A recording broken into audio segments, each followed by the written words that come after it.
The year is 1944. A brutal winter grips Europe, the coldest in 60 years. Allied forces, overconfident after months of advances, find themselves facing a devastating surprise attack in the Ardennes forest. Hitler's Ardennes offensive, codenamed Operation Watch on the Rhine, is underway. 250,000 German troops and 1,000 tanks punch a massive hole through thinly held American lines, creating what newspapers will soon call the Bulge.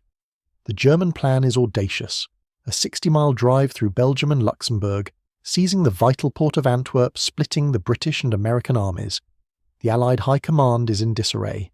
Panic sets in. General Dwight Eisenhower calls an emergency meeting at Verdun on December 19th. The situation is dire. The German advance threatens strategic crossroads and the vital town of Bastogne. Entire American divisions are scattered or destroyed.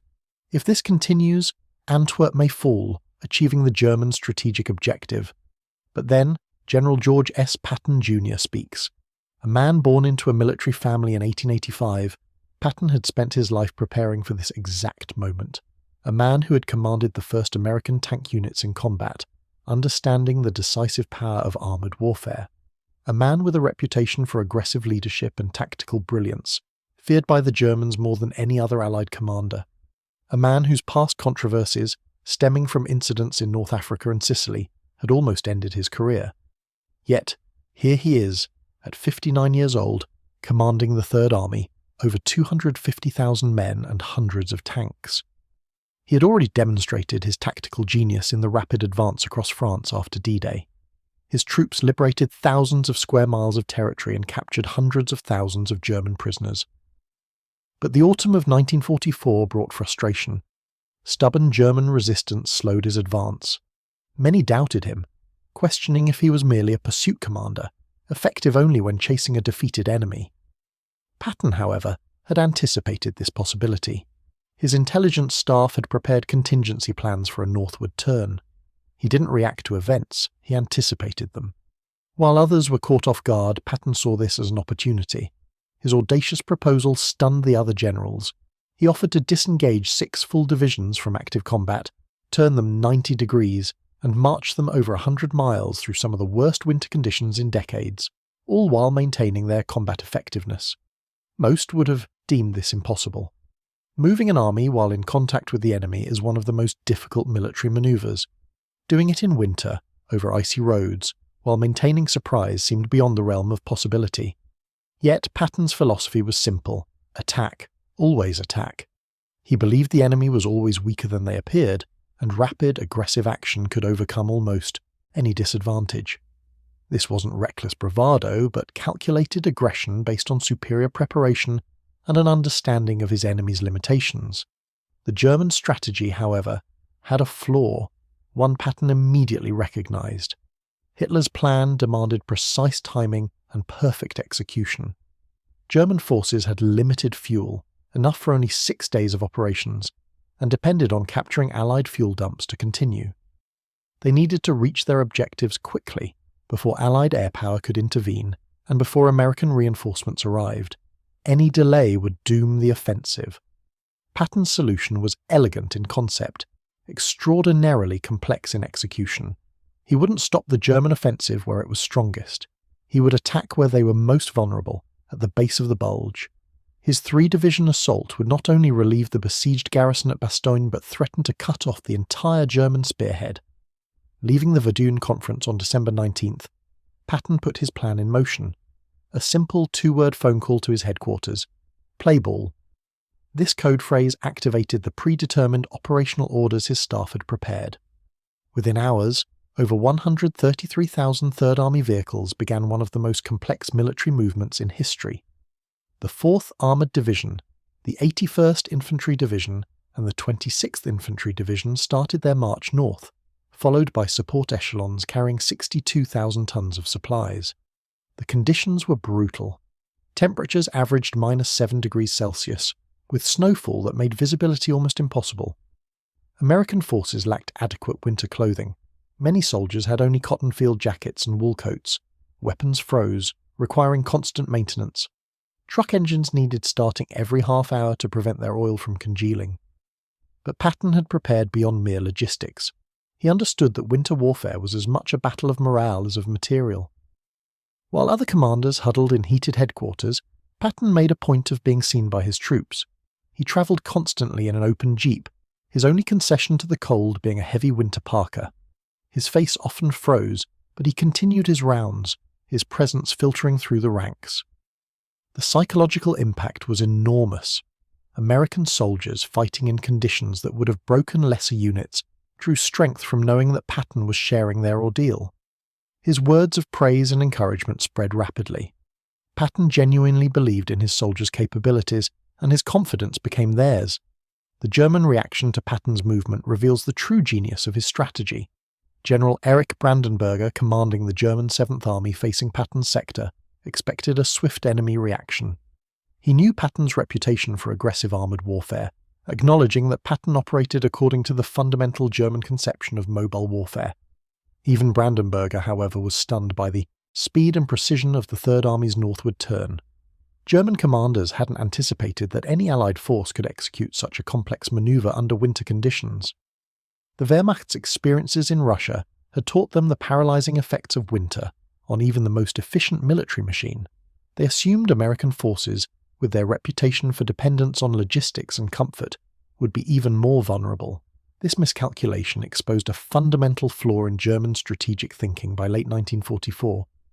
They continued to underestimate American military effectiveness, viewing US forces as materially rich, but lacking in fighting spirit and tactical competence. German General Gunther Blumentritt would later admit, "We regarded General Patton extremely highly as the most aggressive Panzer General of the Allies. His operations impressed us enormously, probably because he came closest to our own concept of the classical military commander."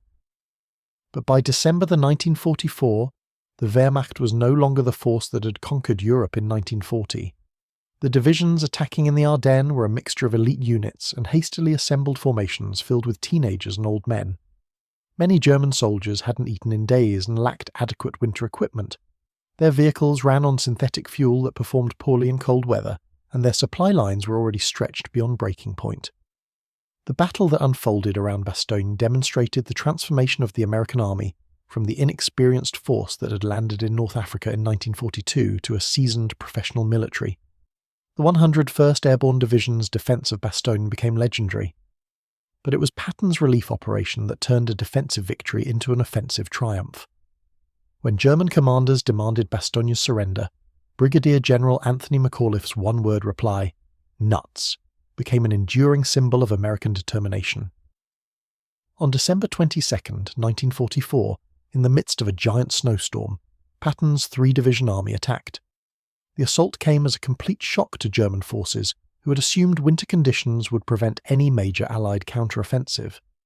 Along a 20-mile front, American tanks and infantry smashed into the German flank, driving 7 miles into enemy positions on the first day. The fighting was savage. American forces, driven by Patton's relentless demands for aggressive action, refused to yield ground to German counterattacks. The 4th Armoured Division, spearheading Patton's advance toward Bastogne, faced some of the best remaining units in the German army. Panthers and Tigers, the Wehrmacht's most formidable tanks, battled Shermans and tank destroyers across frozen fields that soon became graveyards of burning steel. Patton ordered his chaplain, Colonel James Hugh O'Neill, to compose a prayer for good weather to permit air support. The prayer distributed throughout the Third Army asked for divine intervention. "Almighty and most merciful Father, we humbly beseech thee of thy great goodness to restrain these immoderate rains with which we have had to contend. Grant us fair weather for battle." On December 23rd, the skies cleared and Allied fighter-bombers descended on German positions. The breakthrough came on December 26th, the day after Christmas. Elements of the 4th Armoured Division's 37th Tank Battalion, led by Lieutenant Charles Boggis, punched through German defences and linked up with the 101st Airborne in Bastogne. The narrow corridor they created was only 500 yards wide, but it broke the German siege and opened the way for massive reinforcement of the American garrison. But Patton wasn't finished. While other commanders might have been content with relieving Bastogne, he saw the bigger picture. The German offensive had overextended their forces, creating opportunities for devastating counterattacks.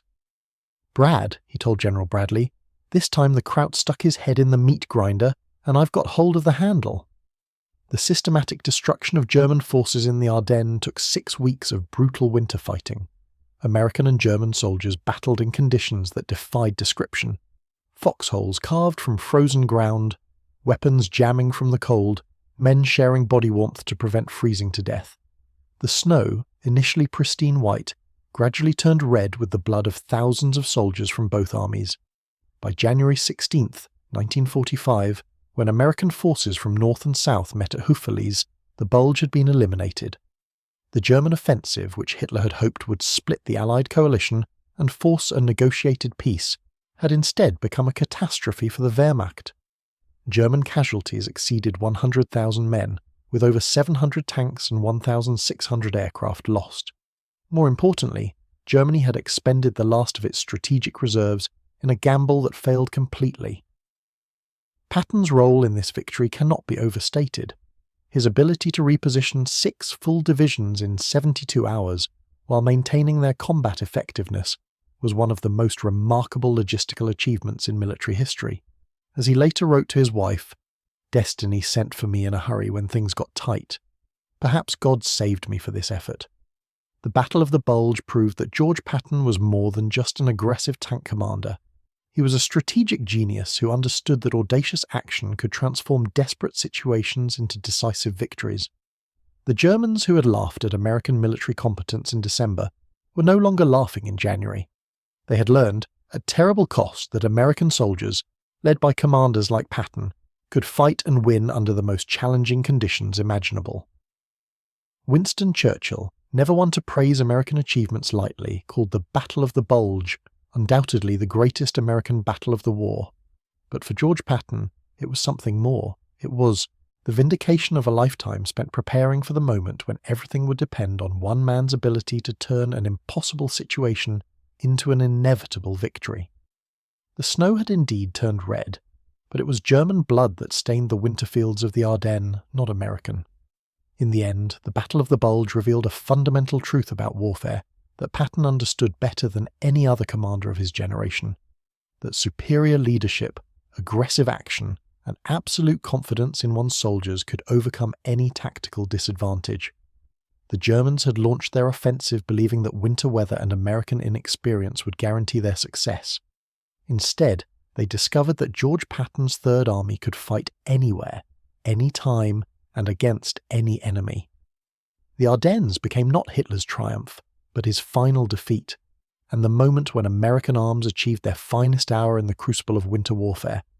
The Battle of the Bulge was a brutal, grinding conflict fought in the harshest of conditions. The frozen landscape of the Ardennes became a death trap, a maelstrom of freezing temperatures, relentless snow, and ferocious fighting.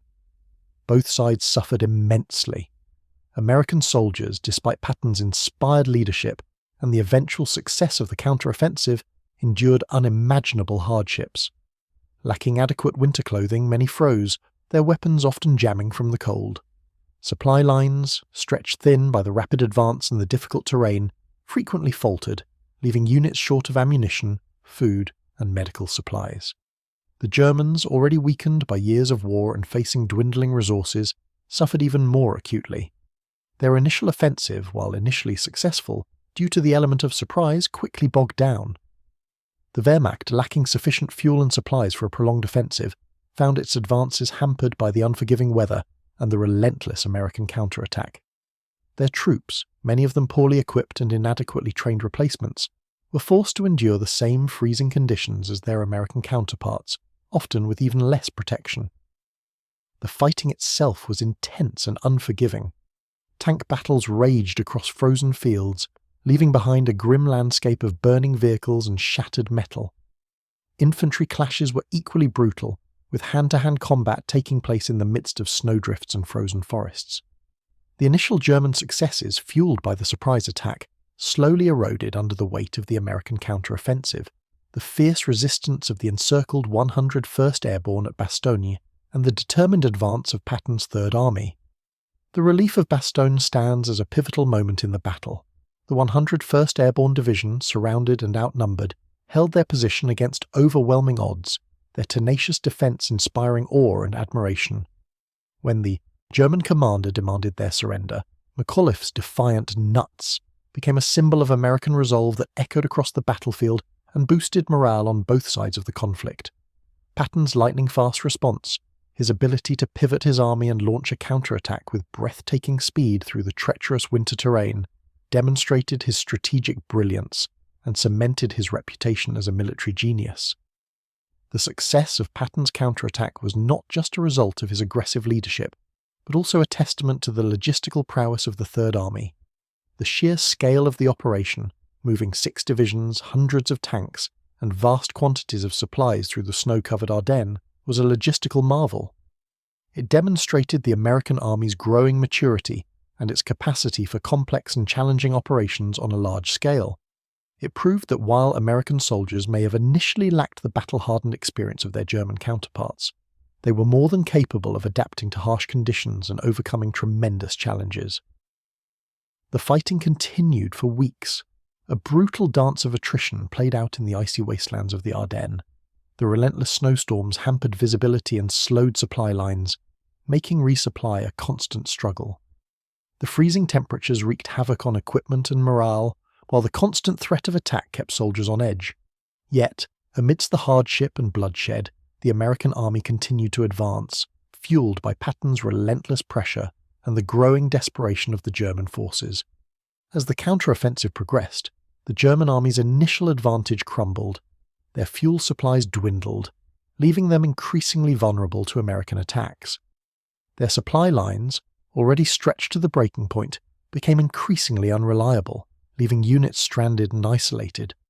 The Wehrmacht, despite pockets of tenacious resistance, was steadily pushed back, its initial audacious plan dissolving into a catastrophic defeat. The German soldiers, exhausted, poorly equipped, and lacking the necessary resources to sustain their offensive, fought with dwindling hope and courage against overwhelming odds. The battle reached its climax in the closing days of January 1945 as American forces closed the gap, driving the remaining German units from the Ardennes.